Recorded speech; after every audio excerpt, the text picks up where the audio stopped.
ما آنها را امتحان کردیم، همان گونه که صاحبان آن باغ را امتحان کردیم. آن هنگام که قسم خوردند صبحگاه میوه ها را خواهند چید، بدون اینکه انشاءالله بگویند.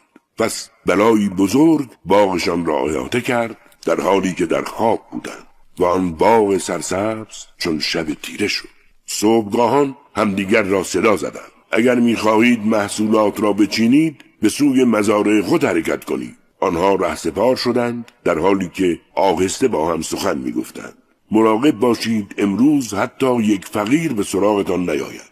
آنها صبحگاهان تصمیم داشتند که با قدرت از مستمندان جلوگیری کنند. هنگامی که باغ را دیدند گفتند: گویا راه را اشتباه آمدیم.